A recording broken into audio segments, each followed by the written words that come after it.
যদি পরিবারের earning source সুদের টাকায় জারি থাকে এবং আমার পড়াশোনা থাকা খাওয়া বাবদ খরচ পরিমাণ বহন করে, আমার জন্য বিধান কি হবে? আপনি যদি অপ্রাপ্ত বয়স্ক হন তাহলে তো আপনার কোনো অসুবিধা নেই, নারী হলে কোনো অসুবিধা নেই, আপনি তার উপর ডিপেন্ডেন্ট, যতটুকু দরকার ততটুকু আপনি নিতে পারবেন।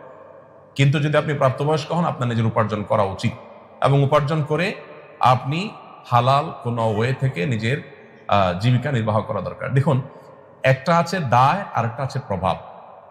এখানে কথা বলার সময় একেবারে নাই আমার হাতে। হারাম ভক্ষণ করলে আপনি, একটা হলো হারাম ভক্ষণের দায় নিতে হবে, শাস্তি হবে আল্লাহর কাছে, আরেকটা হলো এর প্রভাব আপনার মধ্যে আসবে।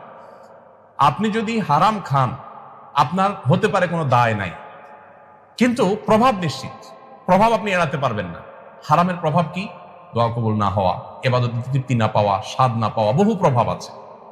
আপনি ভুলে কাউকে খুন করে ফেলেছেন, আপনি তাকে খুন করতে চান, অ্যাক্সিডেন্টলি খুন হয়ে গেছে, আপনি হয়তো দায় মুক্ত হবেন যে আপনার ভুলে হয়েছে, আপনার এখানে কোনো দায় নাই, এটা হইতে পারে, কিন্তু প্রভাব যেটা, অর্থাৎ লোকটার মৃত্যু হওয়া যেটা, সেটা ঠিকই হয়ে যাবে, সেটা কিন্তু থেকে থাকবে না।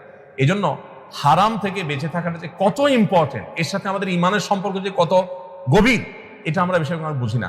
কোরআন কমপ্লিট করার পর, আলিয়মা আকমালতু লাকুম দীনাকুম বলার পরও আবার হালাল নিয়ে আলাদা করে আয়াত নাযিল করেছে। এত গুরুত্ব হালাল ভক্ষণের। আল্লাহ তাআলা কোরআনে বলেছেন, ইয়া আইয়ুহার রাসূলু কুলু মিনাত তাইয়্যিবাতি ওয়া আমালু সালিহা, হে নবী রাসূলগণ হালাল খাও, এরপর বলেছেন ইবাদত করো। আর আমাদের দেশে কনসেপ্টটা হলো উল্টা, যে আগে টাকা মাছের মতো সবসময় আসে না, ধরে নাও, এরপর বুড়া বয়সে হাজী সাহেব গাজী সাহেব হয়ে ইবাদত বন্দেগী শুরু করো। আগে হালাল উপার্জনটাকে এনশিওর করে তারপরে আমার সততার মূল্য আল্লাহর কাছে হবে, এটা গুরুত্বপূর্ণ।